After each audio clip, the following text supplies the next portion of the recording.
الحمد لله نحمده ونستعينه ونستغفره ونؤمن به ونتوكل عليه ونعوذ بالله من شرور أنفسنا ومن سيئات أعمالنا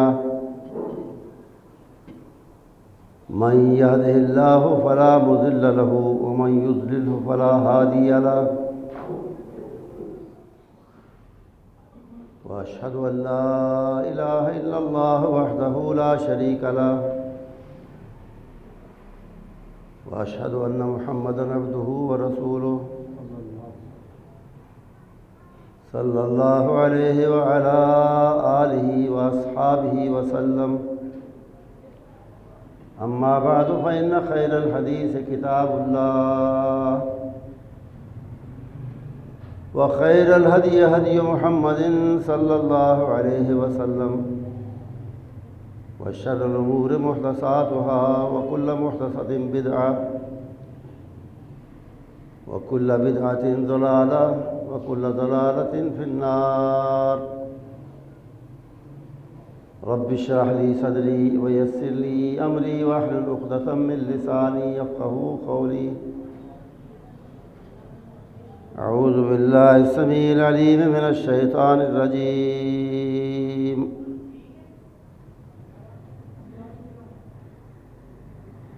اعلموا انما الحیاۃ الدنیا لعب ولہو وزینۃ وتفاخر بینکم وتکاثر فی الاموال والاولاد۔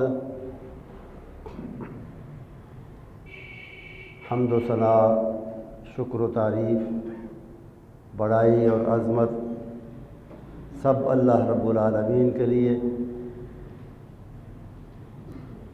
جو خالق کل اور مالک کل اور عالم کل ہے۔ درود و سلام، صلاۃ و تسلیم سرور انبیاء کے لیے، جو امام کائنات، رحمت کائنات ہیں، امام ہدا، سید الانبیاء، احمد مجتبیٰ، محمد مصطفیٰ ہیں، صلی اللہ علیہ وعلی آلہ واصحابہ وسلم تسلیما کثیرا۔ قرآن کریم کی جو آیت کریمہ خطبہ مسنونہ کے ساتھ ابھی تلاوت کی ہے، یہ آیت کریمہ کا ایک پہلا حصہ ہے، اور ارشاد ہے رب العالمین کا، اعلموا انما الحیاۃ الدنیا لعب ولہو۔ اچھی طرح جان لو، سمجھ لو اس بات کو کہ دنیا کی زندگی ایک کھیل ہے، ایک تماشا ہے، حقیقت سے خالی ہے۔ اس میں آپس میں تم لوگ مقابلہ کرتے ہو،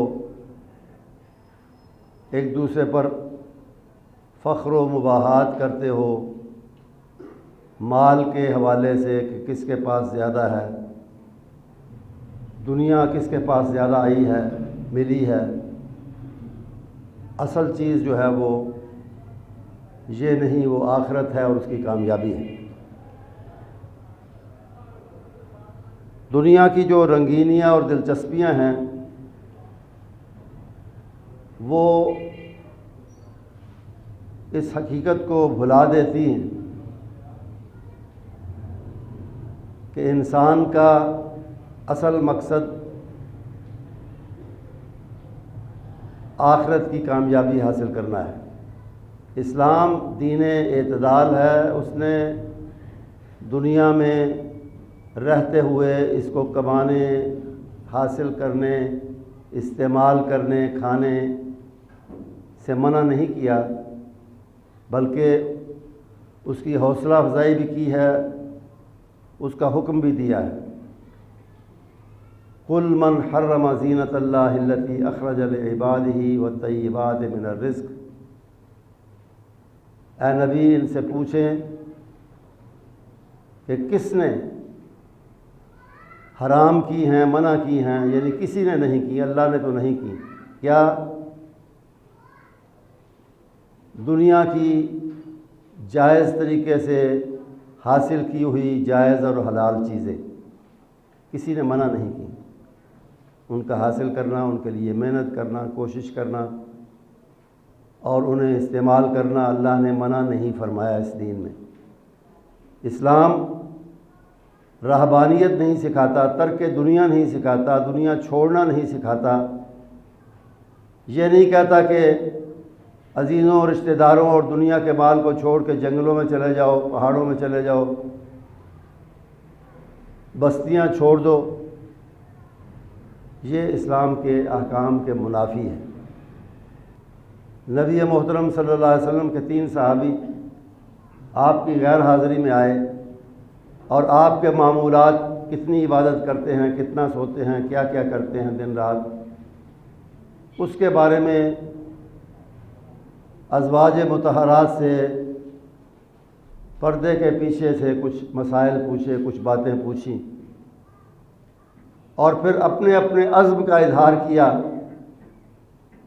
ایک نے کہا کہ انہوں نے کہا کہ اصل میں نبی محترم صلی اللہ علیہ وسلم تو اللہ کے برگزیدہ بندے ہیں، رسول ہیں، اور آپ کو تو آخرت میں جنت میں سب سے اونچے مقامات ملیں گے، ہم اگر کہیں آپ کے قریب آنا چاہیں تو ہمیں آپ سے زیادہ محنت کرنا ہوگی عبادت میں۔ اس لیے ایک نے کہا کہ میں آئندہ باقی زندگی کا ہر دن روزے میں گزاروں گا، ہر دن میرا روزہ ہوگا۔ دوسرے نے کہا کہ میں رات کو تنہائی کا، فرصت کا وقت ہوتا ہے، خلوت کا وقت ہوتا ہے، میں ہر رات میری عبادت میں گزرے گی۔ تیسرے نے کہا کہ دنیاوی مصروفیات کی جڑ یہ ہے کہ ہم صرف اپنے لیے نہیں بلکہ اپنے اولاد کے لیے، بال بچے کے لیے دن رات محنت کرتے ہیں، تو میں سرے سے شادی نہیں کروں گا تاکہ اپنے آپ کو فارغ کر سکوں مکمل طور پر عبادت کے لیے۔ اپنے اپنے عزم کا اظہار کر کے چلے گئے۔ نبی محترم صلی اللہ علیہ وسلم تشریف لائے، آپ کو بتایا گیا کہ اس طرح پہلے انہوں نے آپ کے معمولات پوچھے دن رات کے، اس کے بعد انہوں نے اپنے اپنے ارادے کا اظہار کیا کہ میں یہ کروں گا۔ تو آپ نے مجلس اکٹھی کی اور ایک مختصر سی تقریر ارشاد فرمائی۔ فرمایا کہ میرے معمولات کے بارے میں پوچھنے والوں، انا اصلی و انام، میں رات کو نفل بھی پڑھتا ہوں، لمبی نمازیں بھی پڑھتا ہوں، سونے کے لیے وقت بھی نکالتا ہوں۔ وہ اصوم و افطر، دن کے وقت نفل روزے رکھتا بھی ہوں، نہیں بھی رکھتا، کئی دن گزر جاتے ہیں نہیں رکھتا روزے، پھر کئی روزے رکھ بھی لیتا ہوں۔ وہ اتزوج النساء، اور میں نے نکاح بھی کیے ہیں، شادیاں بھی کی ہیں۔ پھر فرمایا ہذہ سنتی، یہ ہے میرا طریقہ کار، معتدل، اعتدال والا۔ فمن رغب عن سنتی فلیس منی، جو اس طریقے سے ہٹ جائے، طریقے اعتدال سے، اور ایکسٹریم کی طرف اور مبالغے کی طرف چلا جائے، اچھی چیز خواہ ہو، عبادت ہو، اس میں حد پار کر جائے، فلیس منی، اس کا میرے ساتھ کوئی تعلق نہیں۔ تو اسلام ہے دین اعتدال، اور یہ دنیا کو چھوڑنا نہیں سکھاتا، لیکن اس بات پر زور دیتا ہے، ضرور زور دیتا ہے کہ انسان اپنے اصل مقصد کو نہ بھولے، اور وہ ہے آخرت کی کامیابی۔ ہم سب یوم آخر پر، قیامت پر، آخرت پر یقین رکھتے ہیں، لیکن کیا یہ یقین اتنا گہرا، اتنا پکا، اتنا پختہ ہے کہ وہ ہمارے عمل پر اثر انداز ہوتا ہے یا نہیں ہوتا؟ یہ ہمیں سوچنا چاہیے۔ بات ہے ترجیح کی کہ موقع آنے پر ہم کیا اختیار کرتے ہیں، دنیا یا آخرت۔ دعویٰ تو سب کرتے ہیں کہ اصل اہمیت آخرت کی ہے، یقین تو سب اس پر رکھتے ہیں لیکن یقین کے درجے ہوتے ہیں، ڈگری ہوتی ہے یقین کی، اور وہ ڈگری کم لوگوں کے، یعنی وہ درجہ، اس درجے تک کم لوگ پہنچتے ہیں یقین کے حوالے سے، جو درجہ ہر ایک کے اندر ہونا چاہیے، جس کا احساس ہر ایک کو ہونا چاہیے۔ میں مثال دیا کرتا ہوں کہ مسئلہ ہے ترجیح کا، یعنی آپ اپنے کاروبار میں مصروف ہیں، دکان ہے، کارخانہ ہے، دفتر ہے، فیکٹری ہے، کاروبار میں مصروف ہے، آواز آتی ہے اذان کی، مؤذن شہادتین کے بعد اشہد ان لا الہ الا اللہ اشہد ان محمد رسول اللہ، اللہ کی بڑائی بیان کرنے کے بعد اللہ اکبر اللہ اکبر، کیا کہتا ہے؟ وہ کہتا ہے کہ حی علی الصلاۃ حی علی الفلاح، آؤ نماز کی طرف، کامیابی یہاں ہے، کامیابی یہاں اس وقت، کامیابی مسجد میں آنے میں ہے، نماز ادا کرنے میں ہے۔ لیکن ہم اپنے کاروبار میں، اپنی ملازمت میں، اپنی دنیا میں لگے رہتے ہیں۔ نماز مسلمان ہونے کے باوجود، مسلمان کہلائے جانے کے باوجود نماز یا پڑھنی نہیں، اور پڑھنی ہے تو بے وقت پڑھنی ہے یا بغیر جماعت کے پڑھنی۔ تو یہ موقع تھا ایک ترجیح دینے کا کہ اس وقت ہم آخرت کو ترجیح دیتے ہیں یا دنیا کو ترجیح دیتے ہیں۔ اگر اٹھ کر تھوڑا سا وقت قربان کر کے، تھوڑا سا اپنا حرج کر کے کاروبار کا نماز کی طرف آ جاتے ہیں، تو اس کا مطلب ہے ہم نے اس بات کو درست باندھ لیا کہ کامیابی نماز میں ہے اور مسجد میں ہے۔ اگر نہیں تو پھر آپ ہی فیصلہ کریں کہ اس کا نتیجہ کیا ہوگا، اس سے کیا نتیجہ اخذ ہوگا۔ دین کہتا ہے، اللہ کے نبی فرماتے ہیں صلی اللہ علیہ وسلم، الصدق ینجی والکذب یہلک، سچ نجات دیتا ہے، جھوٹ ہلاک کرتا ہے۔ ہم کہتے ہیں ہم نے کوئی غلطی کی ہے، کوئی گناہ کیا ہے، کوئی جرم کیا ہے، اسے جھوٹ سے چھپا لیں تاکہ دنیا کی سزا سے اور دنیا کی بدنامی سے بچ سکیں۔ ہم نے کس پر یقین کیا؟ نبی محترم صلی اللہ علیہ وسلم کے فرمان پر کیا یا اپنی سوچ پر یقین کیا کہ نہیں؟ وہ فرماتے ہیں کہ سچ نجات دیتا ہے، ہم کہتے ہیں نہیں، جھوٹ نجات دے گا، جھوٹ بولیں گے سزا سے بچ جائیں گے، بدنامی سے بچ جائیں گے۔ تو ہم نے دنیا کو ترجیح دی، آخرت کو ترجیح نہیں دی۔ اللہ کے رسول صلی اللہ علیہ وسلم نے یہی دیا ہے، سبق جو دیا ہے وہ کیا دیا ہے؟ جو شخص دنیا کی طرف زیادہ توجہ دے، من احب دنیا او کما قال اضر بآخرتہ، وہ اپنی آخرت کا کچھ نہ کچھ نقصان ضرور کرے گا، زیادہ دنیا میں منہمک پر مشغول ہونے کی وجہ سے۔ اور جو آخرت کی طرف توجہ دے، آپ نے فرمایا وہ دنیا کا کچھ نہ کچھ نقصان ضرور کرے گا، اس کی دنیا میں کچھ نہ کچھ کمی آئے گی۔ اب کرنا کیا چاہیے؟ اس کے بارے میں مشورہ آپ کا کیا ہے؟ ارشاد کیا ہے؟ فرمایا فآثروا ما يبقى على ما يفنى، ترجیح اس کو دو جو باقی رہنے والی ہے، ہمیشہ رہنے والی ہے۔ دنیا کا فائدہ اگر ملا بھی تو وہ عارضی ہے، تھوڑا ہے اور عارضی ہے، اور آخرت کا فائدہ مل جائے تو وہ ہمیشہ کے لیے ہے اور بہت زیادہ ہے۔ یہ اکثر آپ سنتے ہیں، یہ دو مبارک صورتیں جو نبی محترم صلی اللہ علیہ وسلم جمعہ کی نماز میں، عید کی نماز میں پڑھتے تھے، سورۃ اعلیٰ، سورۃ غاشیہ۔ اور سورۃ اعلیٰ جو پہلی رکعت میں پڑھی جاتی ہے اس میں کیا ہے؟ وَالْآخِرَةُ خَيْرٌ وَأَبْقَىٰ بل تؤثرون الحیات الدنیا، تم ترجیح دیتے ہو، بات وہی ہے ترجیح والی، تم ترجیح دیتے ہو دنیا کی زندگی کو، عام طور پہ عام لوگ عام حالات میں ترجیح دیتے ہیں دنیا کی زندگی کو، دنیا کے فائدے کو۔ والآخرۃ خیر وابقیٰ، حالانکہ آخرت زیادہ بہتر بھی ہے، زیادہ باقی رہنے والی بھی ہے۔ ابراہیم ادہم ایک چھوٹی ریاست کے حکمران تھے، نواب کہہ لیں، بادشاہ کہہ لیں۔ بعد میں جب دنیا کی ریلیٹو اہمیت آخرت کے مقابلے میں سامنے آئی تو سب کچھ چھوڑ چھاڑ کے اللہ کے ہو گئے. دنیا نہیں چھوڑی لیکن بادشاہ چھوڑ دی تاکہ وقت زیادہ نکالیں عبادت کے لیے. کیا ہوا؟ تبدیلی کیسے آئی؟ ان کی رہنمائی جہاں اور چیزوں نے کی یا اور اشخاص نے کی، وہاں ان کی رہنمائی کے لیے اللہ تعالیٰ نے ان کو کچھ خواب بھی دکھائے. ایک خواب میں وہ دیکھتے کیا ہیں کہ ایک شخص آتا ہے، ان سے پوچھتا ہے کہ بھائی ابراہیم یہ بتاؤ کہ خواب میں سوتے ہوئے تمہیں 1 درہم 1 روپیہ کہہ لیں 1 روپیہ مل جائے وہ بہتر ہے، یا جاگتے ہوئے تمہیں کوئی 10 کا نوٹ دے وہ بہتر ہے؟ اس نے کہا یہ کو پوچھنے والی بات ہے. خواب میں اس نے کہا سوتے ہوئے اپنے آپ کو اس نے دیکھا کہتے ہوئے، اس نے کہا یہ کو پوچھنے والی بات ہے.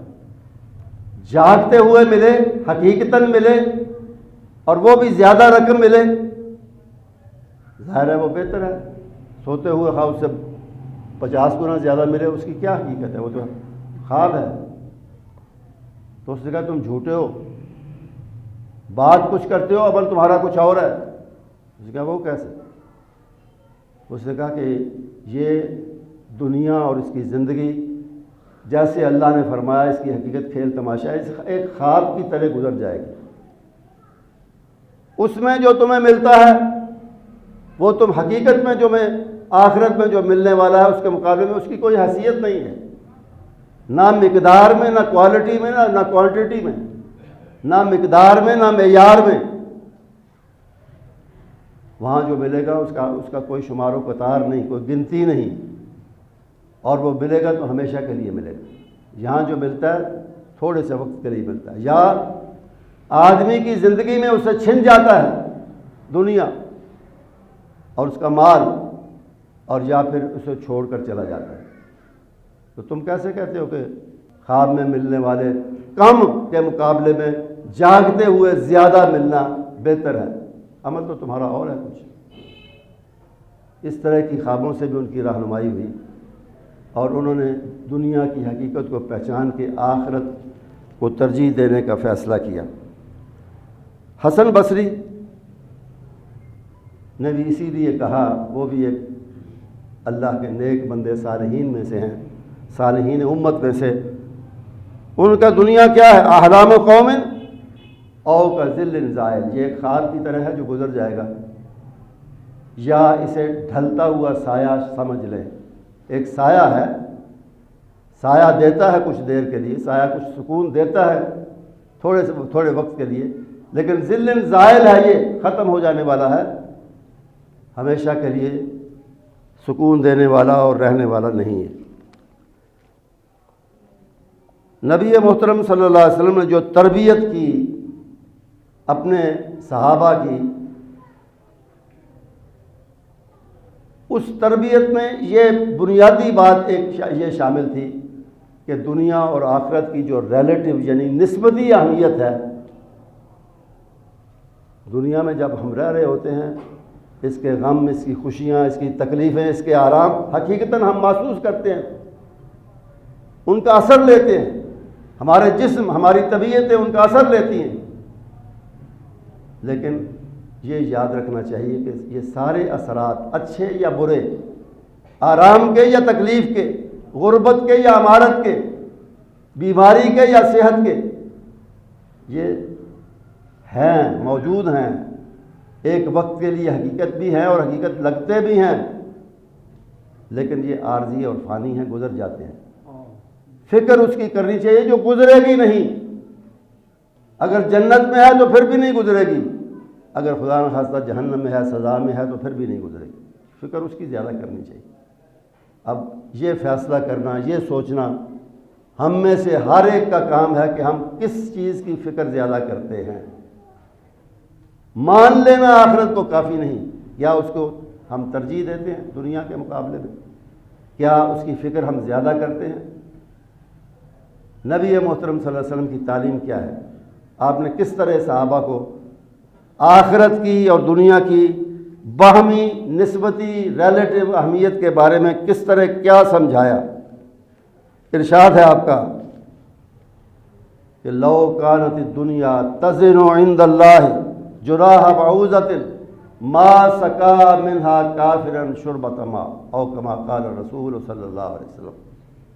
آپ نے فرمایا اگر دنیا کی اللہ کے نزدیک، دنیا بنانے والے کے نزدیک، دنیا کی نعمتیں، دنیا کا مال، دنیا کی ہر چیز بنانے والے کے نزدیک پوری دنیا کی کوئی اہمیت، قیمت ہوتی تو وہ اس میں سے کسی کافر کو پانی کا ایک گھونٹ بھی نہ دیتا۔ اگر قیمت ہوتی،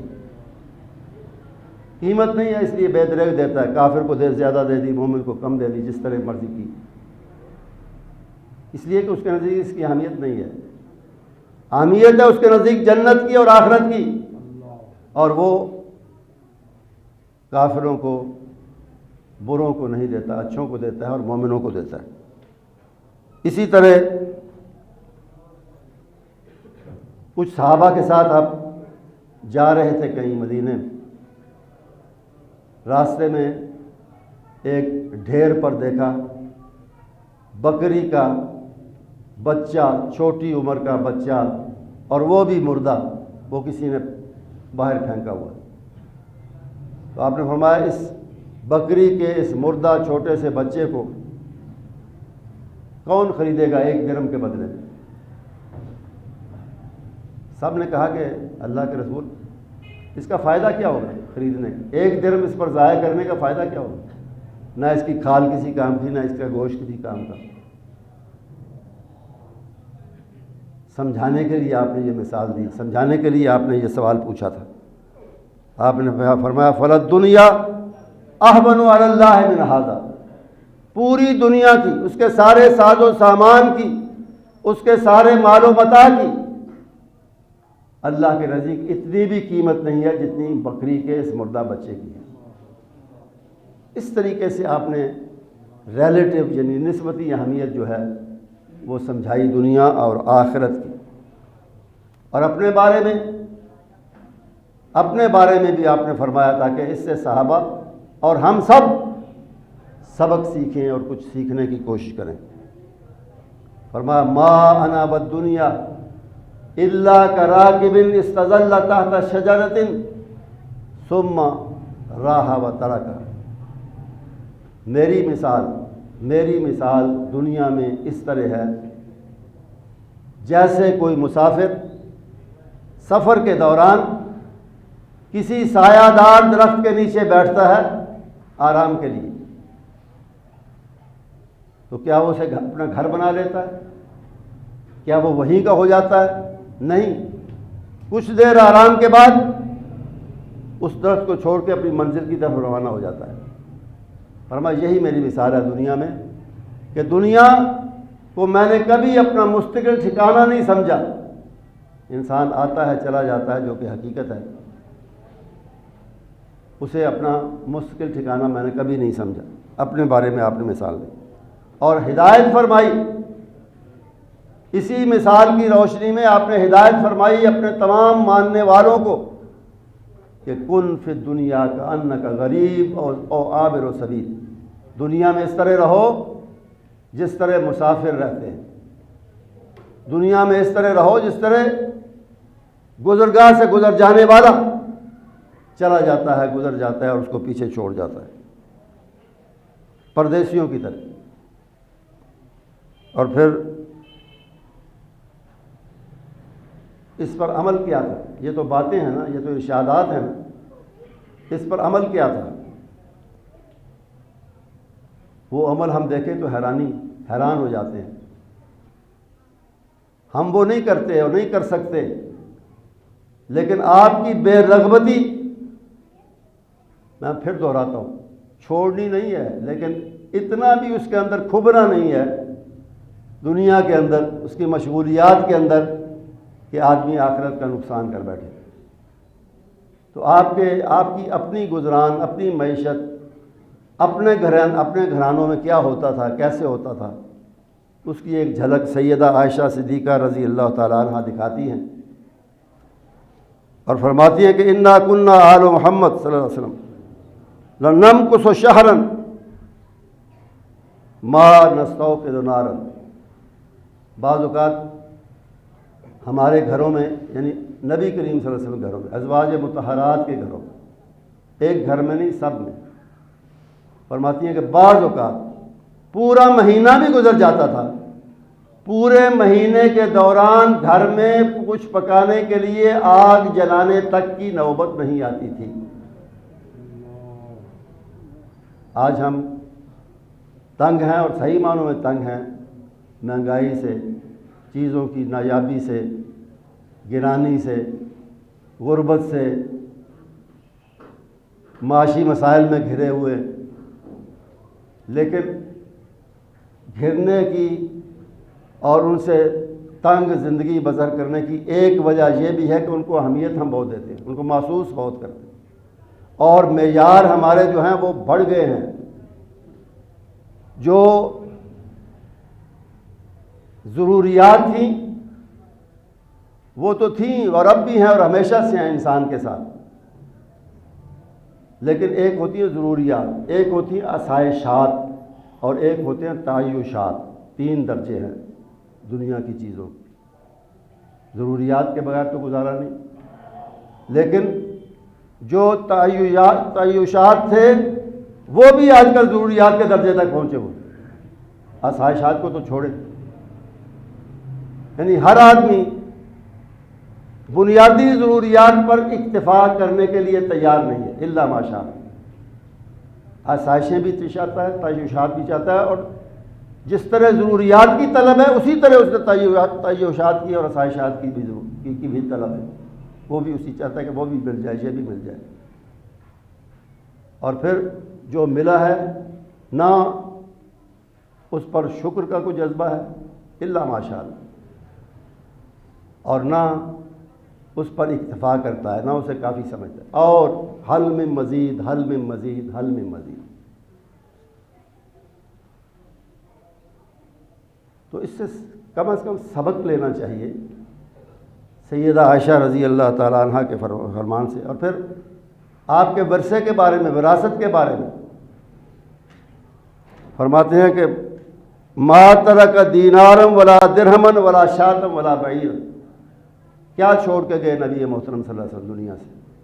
کیا دنیا جمع تھی آپ کے گھر میں یا گھرانوں میں جب دنیا سے تشریف لے گئے؟ درہم و دینار بھی نہیں، بکریاں اور اونٹ بھی نہیں، جائیداد بھی نہیں، مال بھی نہیں، بلکہ آپ نے فرمایا کہ نحن معاشر الانبیاء، نحن معاشر الانبیاء لا نورث، ہم وراثت چھوڑ کر جاتے ہی نہیں۔ ہم انبیاء کی جماعت، اللہ کے جو نبی ہیں وہ وراثت چھوڑ کے نہیں جاتے، جو ہوتا ہے وہ صدقہ ہوتا ہے، فدق کے باغ ہوں یا کچھ اور ہو۔ چند ضروری، کچھ تلوار، کچھ زرہ، کچھ اس طرح کے جہاد کے لیے ضروری سامان، وہ آپ کا ترکہ تھا، یا کچھ مال فیع میں یا غنیمت میں جو ملا تھا، لیکن سب وقف کر گئے اور چھوڑ گئے عام مسلمانوں کے لیے، اپنے وارثوں کے لیے نہیں۔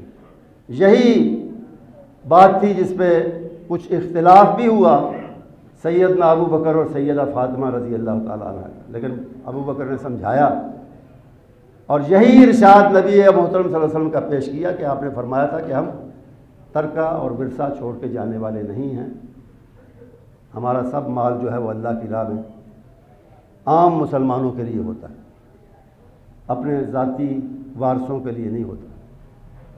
تو یہ وہ دنیا تھی، اور یہ ساری بات اختیاری تھی، یعنی یہ نہیں کہ مجبوراً آپ کو ایسا کرنا پڑا۔ بھوک کاٹی، اگر دنیا کم لی، کم حاصل کی، تو اس کی وجہ کوئی مجبوری نہیں تھی، اختیاری تھی یہ بات، اور اپنی مرضی سے اس کو اختیار کیا۔ اس کا ثبوت یہ ہے، اس کی وجہ یہ ہے کہ آپ فرماتے ہیں عرض علی ان تجعل بطحاء مکہ ذهبا، مجھ پر یہ بات پیش کی گئی، یعنی فرشتے نے کہا، اللہ کی طرف سے پیغام دیا، مجھ پر یہ بات پیش کی گئی، مجھے یہ آپشن دیا گیا، یہ اختیار دیا گیا کہ مکے کی وادی کو ہم آپ کے لیے سونے سے بھر دیتے ہیں، آپ کو سونے کا مالک بنا دیتے ہیں۔ آپ چوز کریں، آپ آپٹ کریں، آپ کو آپشن ہے، اگر آپ چاہیں تو ایسا ہو سکتا ہے، ہم کر سکتے ہیں۔ کہتے ہیں میں نے سوچا اور جواب کیا دیا؟ جواب یہ دیا کہ یا رب اجوع یومن و اشبع یومن۔ نبی محترم صلی اللہ علیہ وسلم کی اسوہ حسنہ کی، آپ کی سنت کی ہم بہت بات کرتے ہیں اور کرنی چاہیے ہمیں، لیکن یہ بھی سنت ہے، اس پہ کون عمل کرتا ہے آج؟ کم از کم اس سے رہنمائی حاصل کرنی چاہیے۔ کچھ اس سے رہنمائی حاصل کرنے کا فائدہ کیا ہوگا؟ کچھ نہ کچھ طبیعت میں کناعت پیدا ہوگی، صبر پیدا ہوگا۔ میں پھر کہتا ہوں کوشش کرو دنیا کے لیے، لیکن جو ملے اس پر اکتفا کرنا بھی سیکھو، اس پر کناعت کرنا بھی سیکھو۔ تو آپ نے فرمایا کہ نہیں میرے رب، مجھے یہ اتنا سونا نہیں چاہیے، اتنا مال نہیں چاہیے، اتنی دولت نہیں چاہیے، میں کیا چاہتا ہوں؟ عجیب بات آپ نے فرمائی، یا رب اجوع یومن و اشبع۔ میں تو یہ چاہتا ہوں کہ ایک دن پیٹ بھر کے کھاؤں اور اگلے دن میں بھوکا رہوں، بس اتنی دنیا مجھے چاہیے۔ فَأَمَّا الَّذِي أَجُوعُ فِيهِ فَأَتَضَرَّعُ إِلَيْكَ۔ جس دن میں بھوکا رہوں اس دن میرا، ظاہری بات ہے کہ اس دن میرا رجوع اے میرے رب آپ کی طرف زیادہ ہو، اس لیے بھوکا رہوں کہ آپ کے ساتھ تعلق بڑھے میرا، میں آہوزاری کروں اور آپ سے دعائیں کروں۔ وَأَمَّا الَّذِي أَشْبَعُ فِيهِ، اور جس دن مجھے کھانے کو مل جائے پورا، فَأَحْمَدُكَ وَأُثْنِي عَلَيْكَ، میں آپ کی تعریفیں کروں اور آپ کی حمد اور آپ کا شکر کروں۔ یہ ہے وہ دنیا جو آپ نے اختیار فرمائی اپنے لیے۔ اور اسی طرح فرماتے ہیں، ترغیب و ترہیب حدیث کی کتاب میں یہ حوالہ ہے، آپ نے فرمایا کہ لو شئت لأجر اللہ معی جبال الذهب والفضہ۔ اگر میں چاہوں، اگر میں اللہ سے مانگوں، اگر میں خواہش کروں تو اللہ میرے ساتھ سونے اور چاندی کے پہاڑ چلا دے، جہاں میں جاؤں وہ پہاڑ میرے ساتھ ساتھ جائیں۔ لیکن میں نے یہ چوز نہیں کیا، میں نے یہ آپ نہیں کیا، میں نے اس کی تمنا بھی نہیں کی۔ اور اپنی امت کے لیے بھی آپ نے کہا، بخاری اور مسلم کی متفق علیہ حدیث ہے، فرماتے ہیں فواللہ للفقر اخشى علیکم۔ اللہ کی قسم کھا کے آپ نے فرمایا کہ میری امت کے لوگوں، میں اس بات سے نہیں ڈرتا کہ تمہیں دنیا کم ملے، اس بات کا مجھے ڈر نہیں ہے۔ تمہاری غریبی سے، مفلسی سے مجھے ڈر نہیں لگتا، مجھے ڈر کس بات سے لگتا ہے؟ ولیکن اخشى علیکم ان تبسط علیکم الدنیا، ڈر مجھے زیادہ دنیا ملنے سے لگتا ہے، اس میں خطرات مجھے زیادہ لگتے ہیں تمہارے لیے۔ کما بسطت علی من کان قبلکم فتنافسوا وتہلککم کما اہلکتہم۔ یہ زیادہ دنیا ملنا یہ زیادہ ہلاکت آفریں ہے، زیادہ نقصان دہ ہے، اس میں خطرات زیادہ ہیں، اس میں آزمائشیں زیادہ ہیں، اس میں آزمائشوں پر پورا نہ اترنے کا چانس زیادہ ہے، خدشہ زیادہ ہے۔ اس لیے مجھے غربت کی فکر نہیں اپنی امت کے بارے میں، مجھے ضرورت سے زیادہ انہیں تونگری کی اور مال ملنے کی زیادہ فکر ہے کہ اس میں آزمائشیں زیادہ ہیں۔ اور مسند احمد کی ایک روایت میں آپ فرماتے ہیں، بلکہ یہ حدیث قدسی ہے اور میں بتا چکا ہوں بار بار، حدیث قدسی قرآن کریم اور عام حدیث کے درمیان کی ایک چیز ہے، جس میں کلام براہ راست اللہ رب العالمین کا ہوتا ہے، لیکن وہ قرآن نہیں ہوتا، اس سے ہٹ کر اللہ کا کلام جو حدیث میں ہے، اللہ براہ راست کلام فرماتا ہے، وہ حدیث قدسی ہے۔ تو اللہ فرماتا ہے حدیث قدسی میں، یبن آدم، اے آدم کے بیٹے، تفرغ لعبادتی املا صدرک غنا۔ آدم کے بیٹے انسان، کچھ وقت اپنی زندگی میں سے، اپنے وقت میں سے کچھ وقت میری عبادت کے لیے خاص کر لے، کچھ وقت میرے لیے نکال لے۔ کیا ہوگا؟ املا صدرک غنا، میں تیرے سینے کو غنا سے بھر دوں گا۔ غنا کیا ہے؟ غنا امارت اور امیری کو بھی کہتے ہیں، مال ملنے کو بھی کہتے ہیں۔ اور دل کا غنا یعنی دل کی قناعت اور صبر کہ جتنا ملا ہے ٹھیک ہے اس پر گزارا کرو، اس کو بھی کہتے ہیں۔ اور عربی میں کہتے ہیں کہ الغنا غنا نفس، حقیقی غنا یہی ہے، حقیقی امانت یہی ہے کہ انسان قناعت کرے اور مطمئن ہو جائے کوشش کے بعد جو ملتا ہے اس پر۔ تو اللہ فرماتا ہے حدیث قدسی میں کہ وقت نکال لے اے انسان میری عبادت کے لیے، میں تیرے سینے کو غنا سے بھر دوں گا، جو ملے گا اس پر قناعت کرنا تجھے آ جائے گا۔ وَإِن لَّمْ تَفْعَلْ، اگر تو تھوڑا وقت بھی میری عبادت کے لیے نہیں نکالتا، مَلَأْتُ يَدَكَ شُغْلًا وَلَمْ أَسُدَّكَ فَقْرًا، تو تیرا ہر دم تیرا ہر لمحہ مصروف ہو جائے گا، مشغول ہو جائے گا، تو دنیا میں ہی لگا رہے گا اور پھر بھی تیری ضروریات پوری نہیں ہوں گی، پھر بھی تیرا دل نہیں بھرے گا۔ اگر تو کچھ وقت میری عبادت کے لیے نہ نکالے تو پھر یہ سزا دنیا میں تجھے ملے گی۔ ایک روایت میں یہ بھی ارشاد ہے الدنیا دار من لا دار لہ ومال من لا مال لہ ولہا یجمع من لا عقل لہ، دنیا ہی کا ہو رہنا اور اسی کے لیے اپنی ساری تگ و دو اور کوشش اور محنت کرنا، وہ ان کے لیے یہ بات آپ نے فرمائی کہ دنیا اس کا گھر ہے جس کا آخرت میں گھر نہیں، اور اس کا مال ہے جس کا حقیقی مال کوئی نہیں، اور اس کو جمع ضرورت سے زیادہ اور کرتا چلا جاتا ہے جمع۔ وہ کون ہے؟ من لا عقل لہ، جس کو عقل ہی نہیں ہے، وہ اس کے لیے زیادہ تگ و دو اور کوشش کرتا ہے اور آخرت کو فراموش کر دیتا ہے۔ حضرت عمر رضی اللہ تعالیٰ عنہ ایک موقع پر رسول اکرم صلی اللہ علیہ وسلم کی خدمت میں آئے۔ یہ وہ وقت تھا جب ازواج مطہرات سے اسی دنیا آخرت کے اسی چکر میں ان کے کچھ مطالبات تھے، وہ آپ نے پورے نہیں کیے، کچھ ناراضی تھی۔ الگ آپ ایک جگہ گھر میں تشریف فرما تھے، حضرت عمر رضی اللہ تعالیٰ عنہ آئے، دیکھا کہ آپ لیٹے ہوئے ہیں، وقت ایک چٹائی پر لیٹے ہیں، وقد اثر بجنبہ الشریف، اور اس چٹائی کے نشانات آپ کے جسم مبارک پر، آپ کے پہلو پر پڑے ہوئے ہیں، چٹائی کے نشانات۔ حضرت عمر رضی اللہ تعالیٰ عنہ رونے لگے، آنکھوں میں آنسو آ گئے۔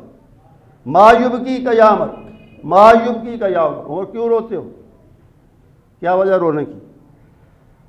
فرمایا مالی یبکی، عرض کیا مالی یبکی وہذا الحصیر قد اثر فی جنبک، فرمایا کہ میں سوچ رہا ہوں کہ کیسر و کسریٰ دنیا کے بادشاہ ہیں، دوسرے امیر لوگ ہیں، وہ کتنی آرام و آسائش کی زندگی بسر کر رہے ہیں، اور ہمارے نبی زمین پر چٹائی پر لیٹے ہیں، اور چٹائی کے اثرات جو ہیں، اس کے نشانات جو ہیں آپ کے جسم پر نظر آ رہے ہیں۔ اس بات نے مجھے رلا دیا۔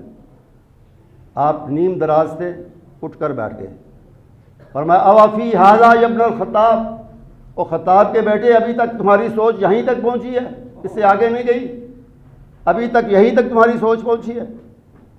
اور پھر فرمایا کہ کیا تم اس بات پر راضی نہیں ہو اما ترضی ان تکون لنا الآخرہ ولہم الدنیا، اللہ تعالیٰ نے ہمارے لیے آخرت بنائی ہے، ان کے لیے جن کا تم ذکر کر رہے ہو کیسر و کسریٰ کا، ان کے لیے اللہ تعالیٰ نے دنیا بنائی ہے، ہمارے لیے آخرت بنائی ہے، ہمارے لیے اصل گھر جو ہے وہ ہے۔